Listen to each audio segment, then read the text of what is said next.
Ayyaanni faraarrii nagaan gooftaa keenyaa fayyisaa keenya Yesuus Kiristoos hunda keessaniif haa baay'atu. Akkam jirtu qulqulloonni nagaa jirtu.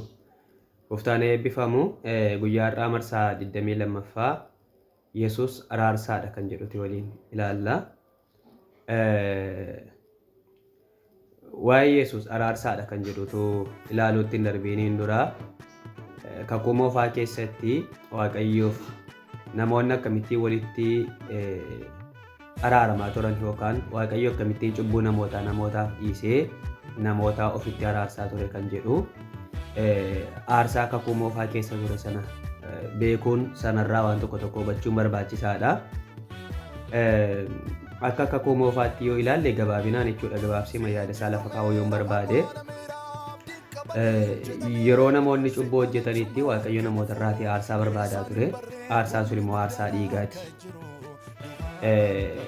Kakuu moofaa keessatti namoonni gaafa cubbuu hojjetanii jedhanii cubbuu isaanii sanarraatii bilisa ba'uudhaaf, cubbuu isaanii sanarraatii qulqullaa'uudhaaf jecha akkuma qabeenya isaaniitti jechuudha waanuma qaban xobbaallaa hoolaa haa ta'uu, dibichaa haa ta'uu, gugee haa ta'uu waanuma qabanii fuudhanii lubatti kennuudhaan lubni sun immoo qalee jechuudha. Hoolaan sun yookaan horiin nyaatu sun utuun qalamiin namichi mataasaa harkasaa fuudhee mataa horii sanarra kaa'ee cubbuusaa erga himatee booddee cubbuun namicharra ture gara eenyuutti darbeedhama? Gara horii sanaatti darbee jedhama. Ergasii booddee horiin sun qalamee dhiigni horii sanaa dhangala'eetu Waaqayyoof aarsaan dhiyaataa ture. Dhiigaanidha jechuudha. Dhiigni hin buune taanaanii Waaqayyoof namni waan ittiin walitti araarame hin qabu. Kanaaf aarsaan kakuu moofaa keessa ture, araarsummaan kakuu moofaa keessa ture, lubootatu dhiiga horii buusuudhaan dhiiga horii sana immoo aarsaa godhanii Waaqayyoof dhiyeessuudhaaniti Waaqayyo cubbuu namootaaf dhiisaa ture jechuudha. Okay. Egaa walumaa galatti araarsummaan jedhamu kuni dirqama maaltu ta'uun irra jiraata? Dhiigni dhangala'ee jechuudha. Dhiigni sun immoo isa Waaqayyo barbaade malee callisee dhuma dhiigni numti abbaa argee dhangala'eefiti araarsummaadhaaf fayyada jechuu miti. Isa Waaqayyo barbaade ta'utu irra jiraata jechuudha. Fakkeenyaaf bara keenya keessa dhiiga baay'eetu dhangala'aa jiran ture. Sun seeraa ala callisee waan dhangala'uudha sun. Namoonni wal ajjeesuudhaan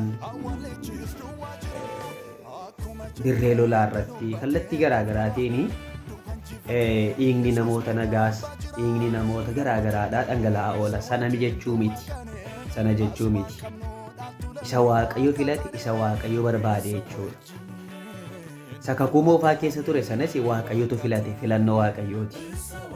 Filannoo Waaqayyoo waan ta'eef qulqulluudha, wanti sun simatamaadha, fudhatamaadha sii jenneetu amanna. Kakuu haaraa keessatti immoo Waaqayyo eenyuun barbaade, eenyuun gara biyya lafaa kanatti fide yoo jenne gooftaa keenya Yesuus Kiristoosiiniti. Gara biyya lafaatti nama ta'ee namarraa dhalatee bakka namaa dhaabatee dhiiga isaa isa qulqulluu dhangalaasee dhiiga isaa isa qulqulluu dhangala'u sanaan immoo namoonni Waaqayyo wajjiniin walitti akka araaramaniif kan filate Waaqayyoodha jechuudha. Kunis filannoo Waaqayyooti. Kanaaf gooftaa Yesuus Kiristoos araarsaadha gaafa jedhamu araarsummaan isaa dhugaadha. Yes. Okay.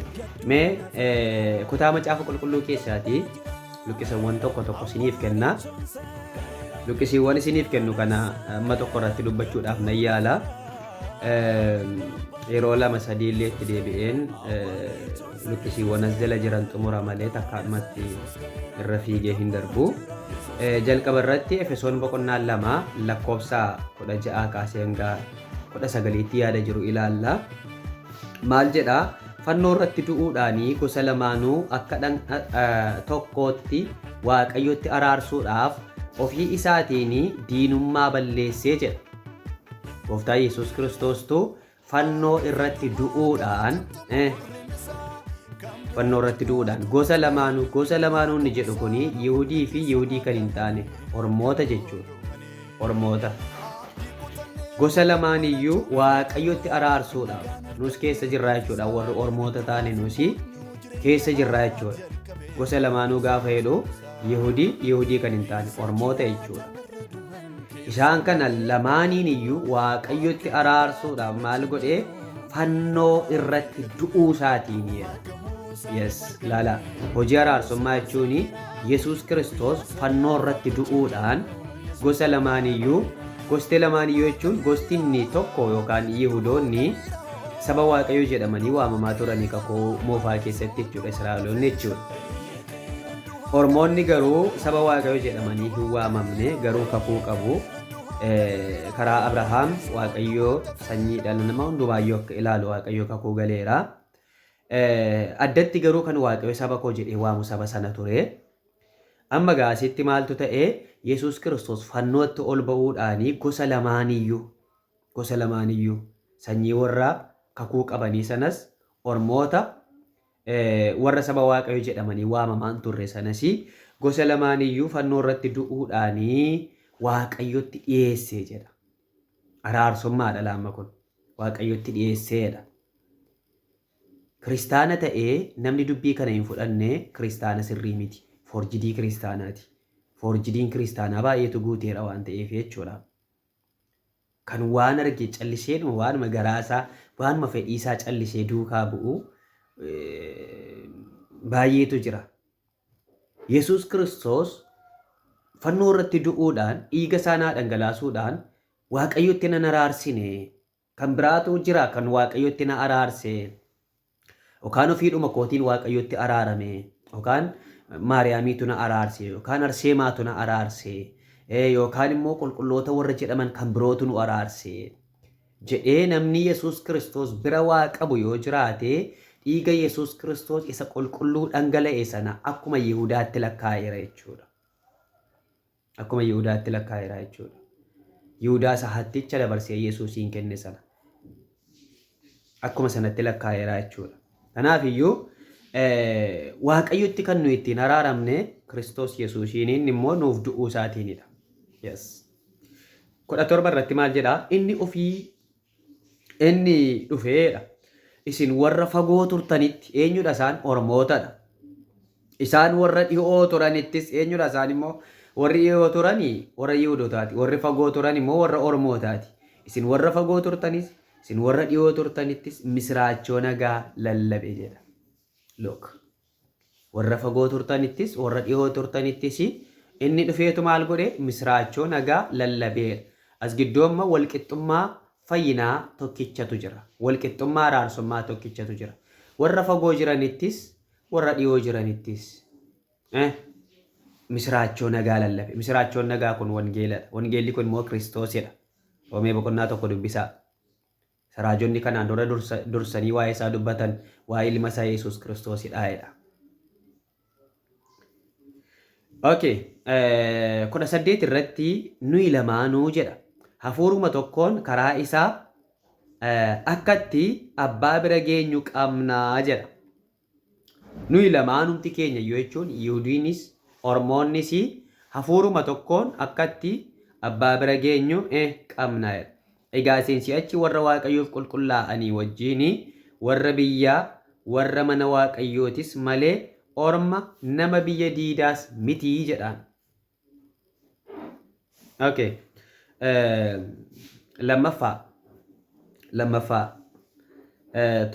Lammaffaa Qorontos boqonnaa 5 lakkoofsa 17 hanga 19 kan jiru ilaalla.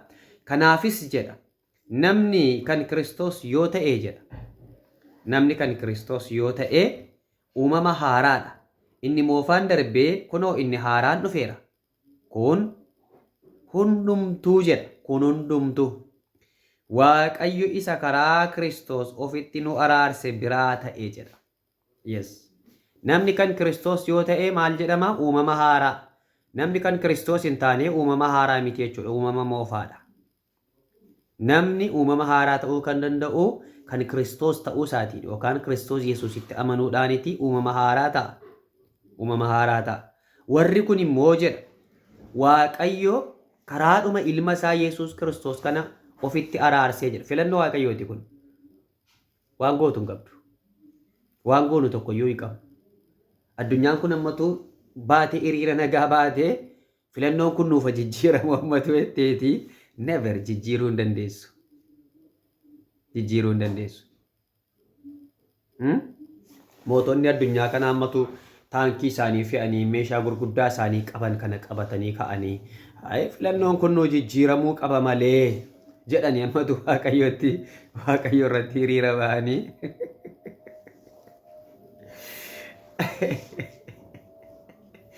ofumaa walii isaanii wal fixu malee hin danda'an. Filannoo waaqayyo eenyullee jijjiiruu hin danda'u. Filannoo waaqayyo eenyus qeequu hin danda'u. Warri ogeessonni ogummaa ofii isaaniitti hirkataniitu waaqayyoon wallaalanii jedha Phaawulos. Ogummaa ofii isaaniitti hirkachuudhaan waaqayyoon wallaalani. Namni gaafa beekumsa mataa isaatti hirkatu waaqayyoon wallaala. Namni gaafa muuxannoo hubannoo mataa isaatti hirkachuu gaafa barbaadu waaqayyoon wallaala. Waaqayyoon hin beeku namni akkasiin. Kanaafuu dubbiin kun dubbii waaqayyoo isa qulqullaa'aa, isa jiraataa, isa dhugaa ta'edha. Innis maal jedhaa? Namni kan Kiristoos ta'uudhaan uumama haaraadha. Warri kan Kiristoos ta'an kunoo waaqayyo karaa ilma isaa kanatti ofitti araarse jedha. Kan waaqayyo ittiin namoota ofitti araarse karaa ilma isaa Yesuus Kiristoosidha nuun jedha macaafni qulqulluun. Karaa Maariyaamidha nuun hin jedhu, karaa Arseemaadha nuun hin jedhu, karaa raajotaa, karaa lubootaatiin nuun hin jedhu. Hubba tokkoyyuu nuun hin jedhu jechuudha. Karaa ilma isaa Yesuus Kiristoos waaqayyo namoota kana immoo maal godhee ofitti araarsee jedha. Okay. Kunis jedha waaqayyo irra daddarbaa namootaa itti lakkaa'uu dhiise. Erga waaqayyo irra daddarbaa kee karaa ilma isaa Yesuus Kiristoos itti lakkaa'uu dhiise, ati har'ayyoo irra daddarbaa jalan jira. Firdii bara baraatti kan nageessu jalan jira jettee kan yaaddu yoo ta'e siif hin galle dubbichi. Siif hin galle. Waaqayyo karaa ilma isaa Yesuus Kiristoos irra daddarbaa keessatti lakkaa'uu dhiiseera. Cubbuu gara badiisaatti gara du'aatti si geessu sanas irraa kaaseera. Bakka ani bilisa ba'eera. Ani mootummaa waaqayyoo keessan jira. Ani jireenya bara baraa keessan jira jettee qalbii keetti sirriitti amanuu danda'uutu sirra jiraata. Siin galle yoo ta'e irra deddeebitee dubbisuu, kadhachuu, warra beekan gaafachuu. Hafuurri qulqulluun sii ibsa jechuudha caalaatti immoo. Okay. Irra daddarbaa namootaatti lakkaa'uu dhiisee karaa Kiristoos biyya lafaa ofitti araarse jechuudha. Maal godhe irra daddarbaa namootaa kana itti lakkaa'uu dhiise. Ergasii booddee karaa ilma isaa Yesuus Kiristoos immoo ofitti araarse namoota kanaa jechuudha. Uftaan ulfaatu arraafa suma irratti nu ga'a. Yeroo biraa itti deebine ilaalla. Warri guutummaa isaa gaasirraati hordofuu hin dandeessanii yuutuubii korraati hordofuu dandeessu guutummaa isaa jechuudha. Uftaan ayyaana isiniif haa baay'isuu eebbifamaa.